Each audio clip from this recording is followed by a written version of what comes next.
Gentili amiche, cari amici, buongiorno da Andrea e da domenica che barba, è il 9 di luglio, è una giornata caldissima, il Niño e l'arrivo dell'aria calda dal Mediterraneo, dal Nord Africa, sta invadendo l'Italia, 35 gradi, bagniamo, avremo bisogno di ben altro.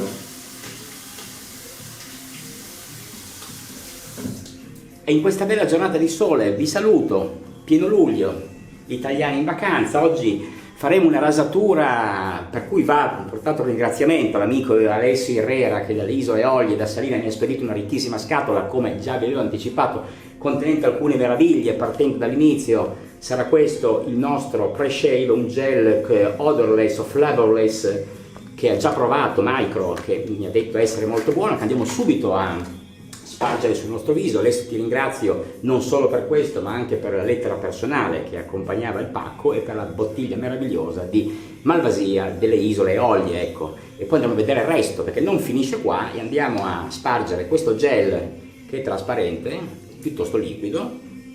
Attenzione, io sono un fan, come sapete, del prebarba. Molti lo ritengono un prodotto additivo, accessorio, ma del tutto ininfluente sulla rasatura. Io invece preferisco che il mio pelo della barba, che è stata fatta 2 giorni fa a Torino, oggi sia regolarmente rasato. Voi sarete, spero, non in fila su qualche strada che porta verso il mare, il traffico è stato molto intenso anche venerdì.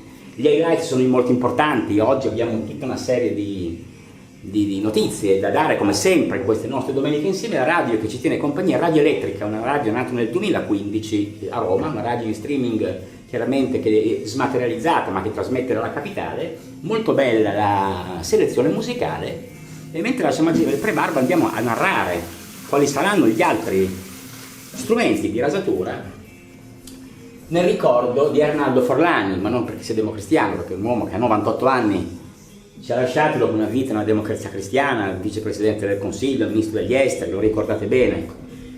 Nato nel 25 nelle Marche, figlio di un agricoltore e di una donna che svolgeva un'attività artigianale anch'essa, ha fatto una grande carriera, è sempre stato l'uomo più riservato della storia della Repubblica, chiamato anche il coniglio Mannaro. Ricorderete durante il processo Enimont, con la bava alla bocca, che non rispondeva alle domande dei PM, e gli dicevano: da lei, onorevole, non sta dicendo niente. Lui rispose: caro lei sapesse, saprei andare avanti per ore.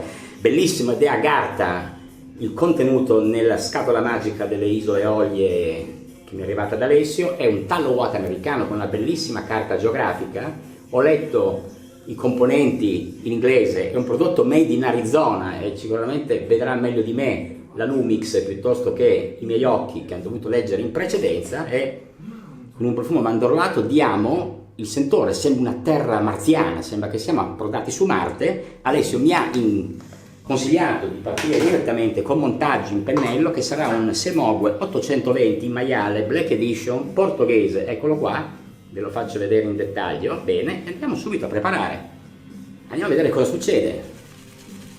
Una rasatura di rompente, cose nuove, insomma, quindi ho arricchito la mia dotazione grazie a questo gentilissimo pensiero. E andando agli highlights abbiamo Chi se ne frega. Federica Pellegrini è caduta dalla scala della libreria o dell'armadio mentre sistemava le sue cose, non ce ne frega assolutamente niente, quindi sono notizie da dare, io direi proprio di no. Quindi andando direttamente per correre, per rendere questa domenica breve, considerato anche il tempo che ci richiama verso il mare, chi ha la possibilità, o verso una passeggiata in montagna su qualche altura alpestre, andiamo a sentire questo tallowato che sento ricco di mandorla. Vado a bagnare un po' le punte del mio Semogue.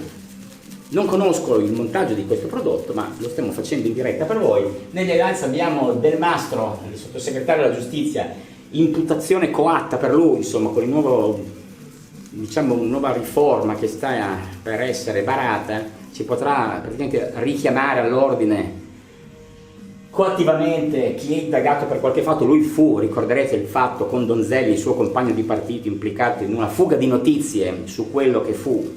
Io andrei a cominciare, dopo aver prelevato questo, bagnando il viso, a tentare di montare, vedere che effetto farà. Notizie sull'interrogatorio di Alfredo Cospito. ricorderete lo scandalo che, per fare un dispetto al PD, il buffo Donzelli combina un casino che non finiva più. Bene, il tallowato comincia a mordere, ad aggrappare, espandendosi, credo necessiti di più acqua, con movimenti rotatori. Ecco, ci sono delle istruzioni, dovete girare 8 volte il pennello, forse 8 di qua e 8 di là. Se non ho capito male, ma io ho bisogno di acqua, e sento che sta attivandosi. Andando avanti, sempre nella cronaca dei nostri highlights, abbiamo Leonardo Apache La Russa, avrete tutti sentito il figlio, uno dei 3 figli della seconda carica dello Stato, Don Ignazio, accusato da una 22enne 40 giorni fa di essere stata molestata e violentata nella casa a 2 piani della famiglia La Russa. Pare anche che Ignazio quella mattina la vide nel letto, fece finta di niente e se ne andò. Ovviamente non si sprecano le accuse, come nel caso Santanchè, di cecchinaggio da parte dell'opposizione con notizie, spero che non sia troppo invadente questa radio elettrica, da non confondere con la Pecora Elettrica, libreria del Pigneto andata a fuoco 3 anni fa per un attentato. Bene, il tallowato forse a velo di sposa, come ha detto Alessio nell'altro caso, quando utilizzavo il dottor K Lime, non produce una schiumazza, ma questo credo che sia normale, ma sento che la schiuma, la crema, anzi sta lavorando molto bene, molto buono il profumo, primo americano per me in prova, molto interessante. Bene, sarebbe sentire che effetto fa. Provo a fare una piccola aggiunta d'acqua per poi procedere alla rasatura vera e propria, che sarà effettuata per anticipo con delle Dermi Premium Black, anch'esse inserite nel pacchetto ricevuto martedì. Non ho mai provato le Derby, o non ho mai provato le Derby Premium, lo faremo questa mattina, e sarà montato su un Icon X3 Slant Bar, cioè Stuart. Io direi che possiamo cominciare a considerare la rasatura pronta. Molto bene la meccanica, richiede un po' di polso, senza ombra di dubbio, ma è questo il lavoro da fare per prepararvi. Andando avanti, armeremo adesso con una prova della cola delle Derby Premium, quindi tacciono gli altoparlanti dell'Axis, andiamo a prendere, eccole qua, le scartiamo, ancora nel loro cellophane, come vedete. Prova della cola, c'è anche la prova del cellophane qua, Fa molto caldo oggi, e anche in casa ci sono 30 gradi, quindi farsi la barba con temperatura così africana non è proprio la cosa migliore. Eccole qua, scartate le Derby Premium, andiamo a estrarre il cartoncino che fa da copertina, eccolo qua, e una per una andiamo a estrarle, eccole qua nella doppia bustina. 1, 2, 3, niente cola, zero cola, sono libere da colla, forse una nuova tendenza. E andiamo a aprire lo slant bar, ecco, io ve lo faccio vedere in dettaglio. Queste sono le 2 aperture, più grande e più piccola per barbe più o meno lunghe. Il manico è sempre un rasoio Goodfellas, che sono anche i produttori di questo prodotto di cui vi ho parlato, del Glory pre-barba. E andiamo a aprire questo manico ponderoso e a collocare la lama Derby Premium Black all'interno della sua posizione. Eccoci qua.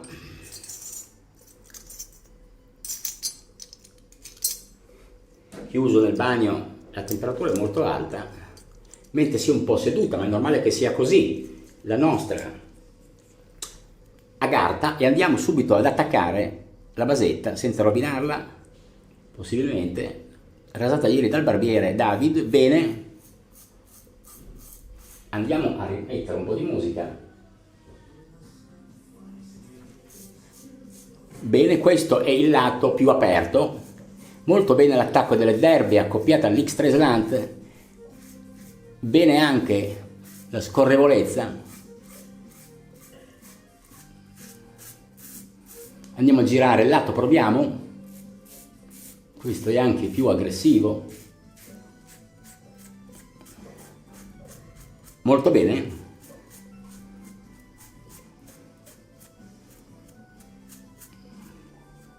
Andiamo a sciacquare la testa del nostro X3.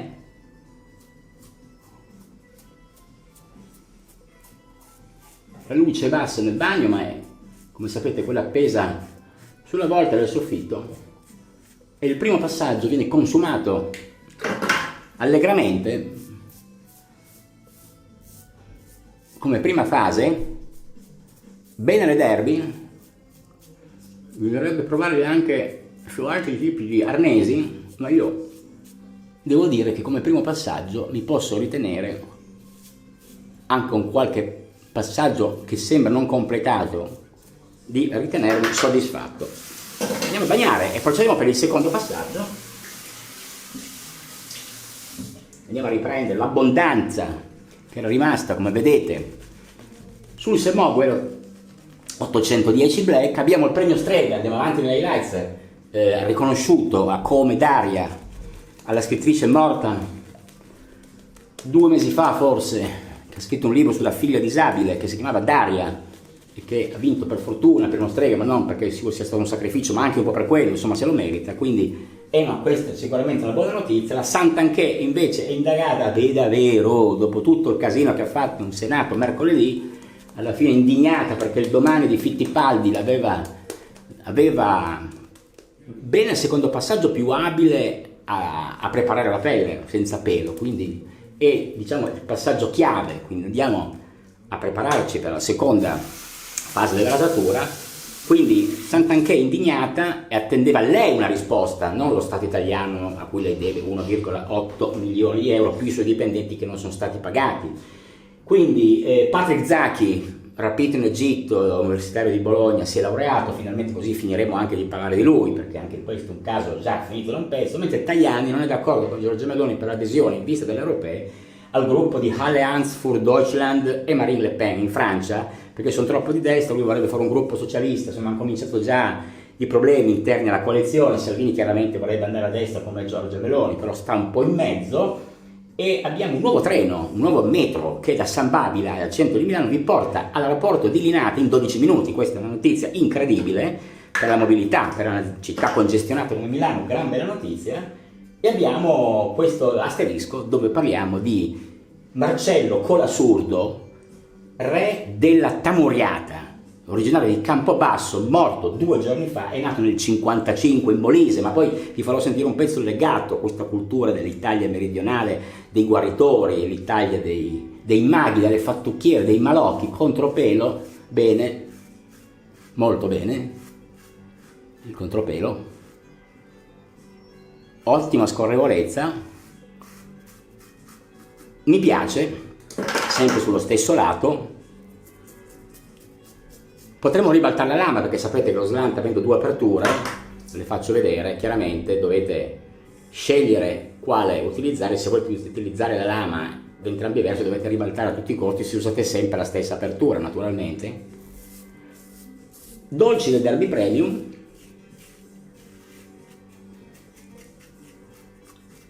Saluto gli amici Alex Nurse, Odus Oditi, Alessia Herrera chiaramente, Julio,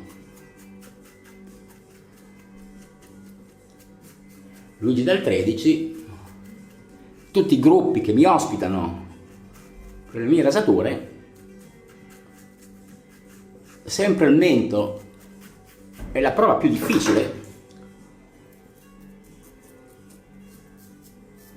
ma il contropelo si può considerare concluso. La barba chiaramente è una rasatura già a 3/4 del suo esercizio e andiamo avanti. Se volete, prima di procedere vi spiego perché ho ricordato Marcello Colasurdo, perché qualora ve lo foste persi, abbassiamo la radio. Venerdì notte, tra le prime ore di sabato mattina dopo mezzanotte, su Rai Play potete trovare in streaming la produzione televisiva di Luigi Di Gianni, che parla, realizzata nell'89. Vi lascio l'audio con le povere altoparlanti del Venue Tablet, ma vi volevo significare cosa succedeva a Napoli, questo in un negozio di marionette negli anni 70.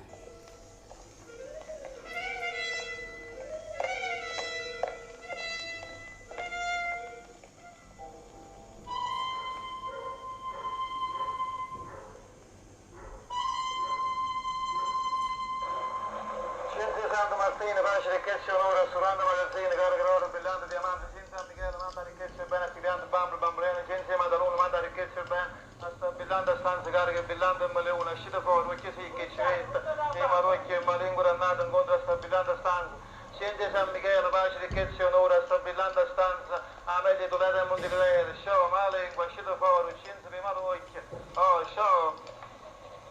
Eccolo qua, questa è la prima parte, non finisce qui, vi diletterò anche con una pratica fatta con le ceneri nei confronti di una, eccolo qua, questa è una signora. Pasquale, mai pace, chiama. Pasquale, chiamate babbo, lei si sta chiamando, mi chiama. Teresa, il battuto, la faccio su un gnolo, ma faccio su un gnolo, ma attacca, almeno con attacca, ma porta sotto i piedi, lei se ne andiamo. Come si chiama? Si chiama Pasquale. Manda figlia palestina, tanta via catenate, scatenate, tanto Pasquale veniva, perciò mi capivo, venite sotto i piedi della mamma mi ha portato. Ora cielo, ora destra, ora mare, ora legno, ora cervello, stendino e medullo, sai che bambini, io ti chiamo, io avrei suppliato tutta la unita partita, tanto Pasquale vi capito, ma pigliato sotto i piedi della mamma mi ha portato, diavolo piglia a porta, diavolo piglia a porta. Ed è questa la tradizione popolare dell'Italia degli anni 70, io vi lascio i vostri commenti per sapere se è stato fatto un passo avanti, io non credo che non esistano più queste cose. Vado a ribaltare, come avevo promesso alla lama, in questo passaggio che richiede qualche secondo in più, vi perdonerete, così possiamo usare entrambi i lati della Derby Premium e utilizzarla dal lato che ci interessa per farci la barba come preferiamo. Lo storto, come vedete, ha una testa particolarmente incurvata, spero che il fuoco mi aiuti. Bene, la lama è fissata, andiamo a bagnare per il terzo passaggio.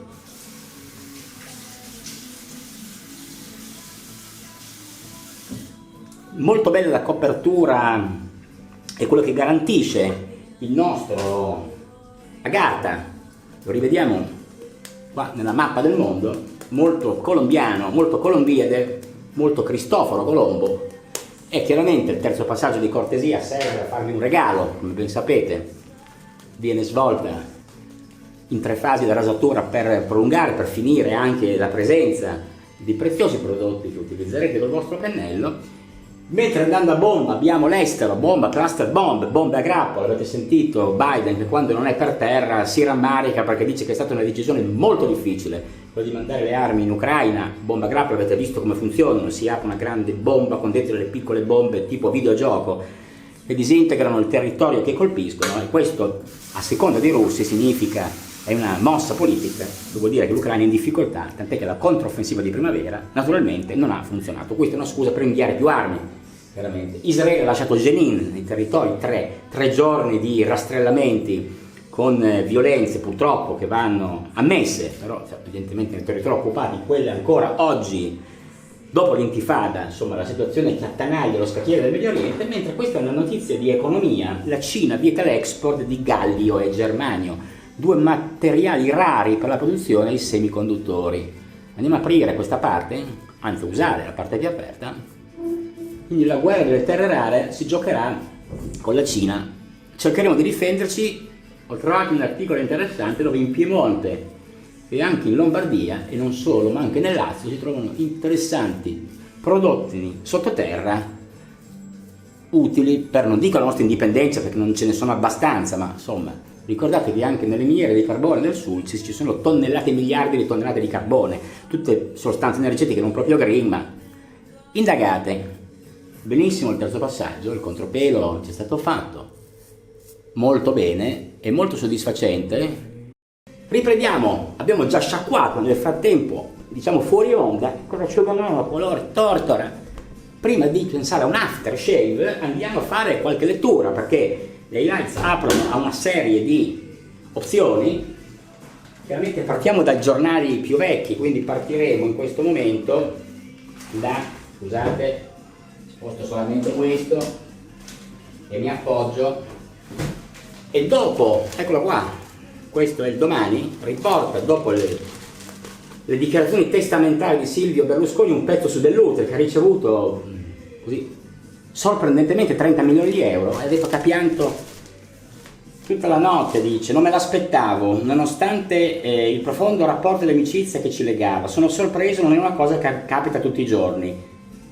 da stamani non faccio che piangere. Vorrei piangere anch'io per aver ricevuto 30 milioni di euro da qualcuno. I rapporti economici, però si dice, tra i due hanno trovato spazio in quell'indagine senza fine, il ruolo dei presunti mandanti esterni alle stragi di mafia del 93, le bombe di Firenze, Roma e Milano.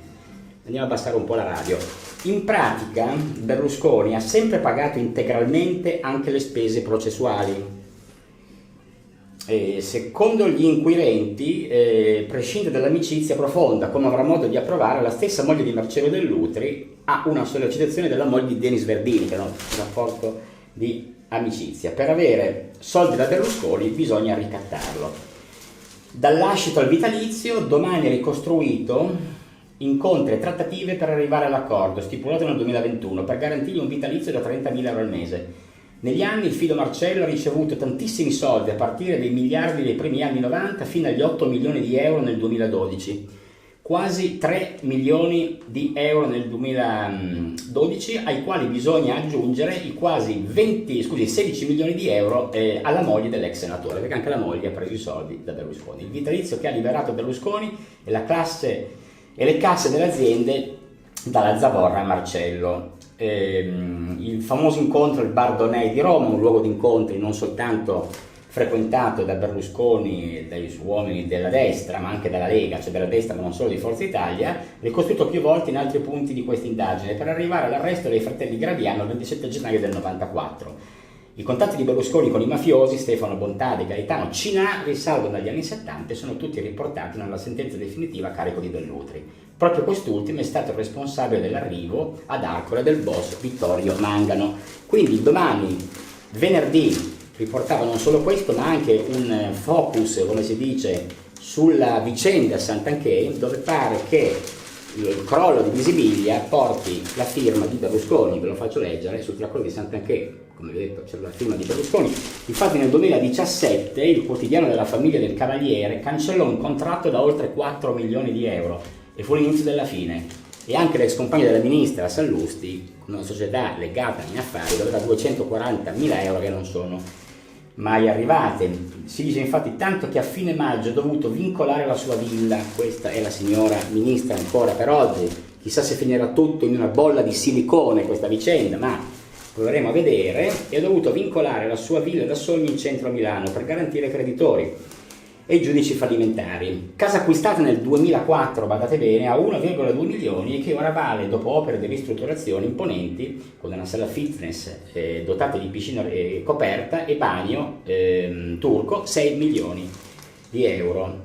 Nel documento inviato appunto al giudice fallimentare c'è anche il suo nome, si parla di Sallusti tra i debitori, che è avvenuta dunque un credito per la cessione avvenuta in data 15 gennaio 2016 a titolo oneroso e prosolvendo del credito di 240.000 euro vantato da Visibilia verso DL Partecipazioni, società in cui c'era dentro Sallusti. Tale credito deriva dalla concessione di finanziamenti per complessivi euro 680.000 alla società DL Partecipazioni SRL2. Nel documento era previsto il pagamento del prezzo, 240.000 euro, in un'unica soluzione entro e non oltre il 31 dicembre del 2020. Tuttavia, alla fine di maggio del 23, la somma dovuta a Visibilia non è stata ancora restituita. Uno dei clienti più importanti per Visibilia è stato appunto il giornale di Silvio Berlusconi, un contatto autorevole. Il fatturato riconducibile era nel 17 pari a 4,8 milioni di euro con una marginalità di circa 1 milione. Visibilia quell'anno aveva fatturato e superato 12 milioni di euro e Berlusconi cancellò questo contratto e fu l'inizio della fine di questa società. Un altro creditore di peso però è il partito Forza Italia, forza di maggioranza insieme al partito di Santanchè, che deve a Visibilia 61.000 euro. E dice il giornalista Giovanni Tiziani della redazione romana del Domani: chissà se la caratura fondata da Silvio Berlusconi potrà mai onorare il debito. Non sembra una questione all'ordine del giorno e pur volendo il partito berlusconiano deve fare i conti con il suo di debito, che è mostruoso e ammonta a quasi 100 milioni di euro. Qui 100 più, abbiamo detto, 61, insomma, Forza Italia non è messa proprio nelle condizioni migliori. Altra storia comparsa invece, roba vecchia, mercoledì 5 luglio, e questo pezzo dove il generale Rapporta fatto alcune confidenze secondo cui Aldo Moro non fu rapito in via Fani da un comando di brigatisti, ma fu rapito dal GRU, il servizio segreto sovietico. Quindi ci sono alcuni attacchi anche a Paolo Cucchiarelli e Tommaso Minniti, consulente storico e regista del Non è un caso Moro, il film che andrà nelle sale in autunno, e quindi che chiaramente il quale buon Cucchiarelli poi ha querelato chiaramente questo generale, perché li ha chiamati questi, diciamo, ci fu depistaggio, documenti alla mano e propalato da due monsignori, i quali gabellarono Moro, ucciso da Giustino De Vuono, sicario della criminalità, che è vero, lo dico anch'io, il quale sparava colpi a raggiera, intorno al cuore, ma non mi voglio dilungare. In ogni caso, questa confidenza arriva a Marco Gregoretti da Riccardo Sindoca, criminologo, che lo sveglia di mattina e gli dice: guardate che non è successo questo, Moro non è mai arrivato in via Fani, ha rapito appena uscito di casa, e poi hanno dovuto annientare gli uomini della scorta perché erano stati testimoni di questo prelevamento. Testimonianze documentali assicurano che Moro appunto fu prelevato prima di via Fani. Le BR hanno rapito Aldo Moro, le BR non avevano la possibilità di uccidere, questa è la domanda, 5 guardie del corpo senza che Moro venisse ferito. Questo è vero, sappiamo che c'era Carlos, un terrorista addestrato in Libia sul posto, quindi bisogna vedere ancora questa vicenda che è tutta la chiarina, ma se venite a vedere il film capirete tante cose molto interessanti. Il servizio del GRU, abbiamo detto, pare responsabile di tutto questo, e si dice che l'annientamento di Oreste Leonardi, che era il capo scorta di Moro, quello che sedeva di fianco sulla 130, di Domenico Ricci, i 2 carabinieri di gran lunga più pericolosi dei 5 della scorta, fu operato con totale sorpresa, senza spruzzi di sangue, con i primi 3 colpi della guardia, un comando di 4 killer professionisti con uniformi dell'Alitalia e col berretto con visiera a proteggerli dal riconoscimento satellitare.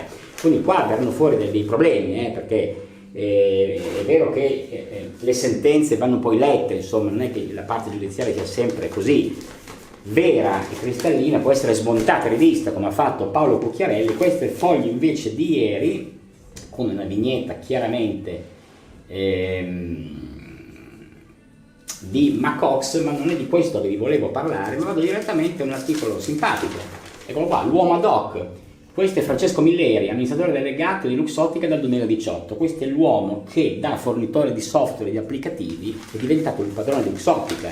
Del Vecchio, morto pochi mesi fa, ha lasciato tutto a lui, quale anche impelagato in senso buono, con un risico finanziario con Generali, dovrà prendere delle scelte molto importanti. E si dice che per affrontare, in questo pezzo Cingolani che scrive, per affrontare gli affari di casa del Vecchio dobbiamo raccontare come di punto in bianco questo consulente informatico è entrato in Luxottica, si è reso indispensabile ed è salito al vertice. Nicoletta Zampillo, figlio di uno dei primi rappresentanti milanesi della ditta, chiaramente di occhiali, della Luxottica, scusate, moglie di Del Vecchio, che era sposata recentemente, divorziata e poi risposata, è stata proprio lei a introdurre Milleri al marito. Milleri conquista la massima fiducia, si impadronisce di ogni dettaglio, conosce ogni angolo, ascolta, osserva, pensa, riporta e propone. Del Vecchio lo presenta come il suo segretario e con il primogenito Claudio è entrato in rotta di collisione negli anni 90 e i dissapori hanno portato a una separazione di fatto.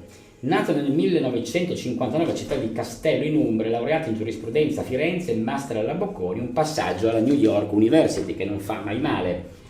Sviluppa soluzioni e pacchetti di software applicativi e dice molto intelligentemente l'articolo del cuore di tutta questa vicenda che applicare il software significa avere in mano la mappa del sistema e osservare tutti i dati, dai fornitori ai clienti finali. Luxottica diventa la sua casa, cioè la casa di Milleri chiaramente, e lì incontra anche la nuova compagna Alessandra Senici che dirige le relazioni con gli investitori. E ormai il consigliere fidato, anzi di più, l'amico che la mattina lo va a prendere a casa quando il fondatore lascia le magioni di Milano di Monte Carlo per curare la sua creatura ad Agordo nella Valle Imperina circondata dai monti. Milleri diventa prima vicepresidente, poi amministratore delegato e poi si dice che sia l'artefice della fusione fra Exilor e Luxottica che avevano mancato i suoi predecessori, quindi un gran servizio alla famiglia. Si dice che in 5 anni i dividendi sono saliti del 55%, la capitalizzazione di borsa è arrivata a 80 miliardi, più 74%. Si parla poi delle politiche commerciali di un'azienda di questo genere, in cui si dice che nei paesi sviluppati il 70% degli adulti deve usare lenti correttive per vedere bene. In Estremo Oriente, dove la miopia è sempre stata più diffusa, A Seul, il 95%, in Corea, chiaramente del sud, il 95% dei ragazzi di 19 anni non vede da lontano. Nel mondo ci sono 2,5 miliardi di persone, soprattutto in India, Africa e Cina, che avrebbero bisogno di occhiali, ma non hanno i mezzi per sottoporsi a un esame della vista e per comprarli. Poi si parla del potenziale degli occhiali intelligenti, Google Glass, ricorderete, un potenziale immenso dunque, ma anche fluido, nel quale si innesta ormai l'alta tecnologia. È in corso la guerra per gli occhiali digitali e Zeiss, gruppo mondiale famoso nella fabbricazione di lenti, ha lanciato sue lenti che sfidano le progressive di Essilor, cioè l'azienda lì del vecchio che adesso controlla milieri. I Google Glass sviluppati insieme a Luxottica nel 2015 non hanno funzionato. Ora però tornano, mentre Meta, che sapete è proprietaria di Facebook, se lo ricorderete bene, non solo di Facebook ma anche di Twitter, scusate, di Instagram, ha scelto Luxottica per i Ray-Ban Store che catturano immagini.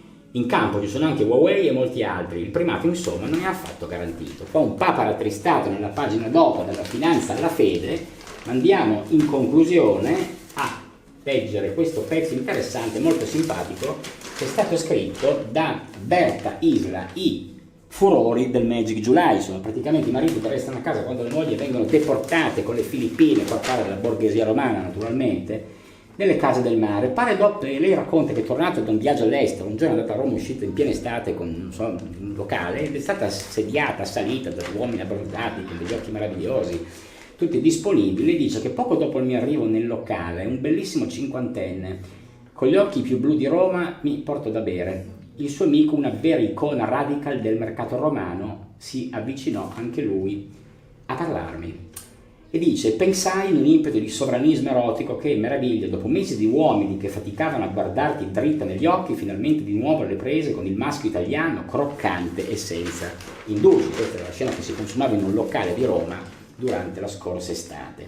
Però tutta quella magia, ci scrive la giornalista del Foglio, tutto quel friccicore, quel Sex and the City in versione romana, in realtà non era vero, quindi non ero io, quel profumo di lillà né la visagista iraniana, e quella cosa semplicemente era il Magic July, cioè il magico luglio. Era da almeno 10 anni che vedevo da fine giugno cambiare gli equilibri della città, a diverse energie prendere il campo.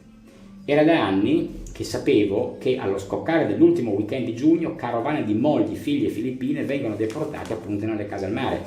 In questo mese la dorsale tirrenica dalla Liguria alla Versilia, passando da Bolgheri, Argentario e Capalbio fino alle molli dune di Sabaudia, si ripopola di famiglie senza il capofamiglia.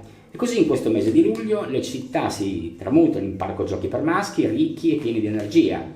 Maschi che tolgono le fedi o forse non le hanno mai portate, maschi ricchi che offrono cene in ristoranti magnifici, maschi che sanno scegliere i vini, maschi che incredibilmente chiamano l'ultima telefonata serale delle loro mogli il last touch, dopo il quale che si scateni l'inferno.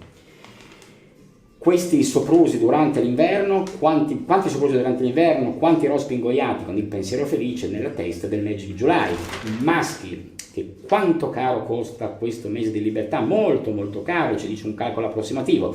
Un mese di ombrelloni, infatti vengono fatti 2 calcoli, all'ultima spiaggia con il locale Inn di Capalbio costa 1.500 euro, poi c'è il conto aperto al bar per il pranzo di moglie e figlie filippina e un centinaio di euro al giorno.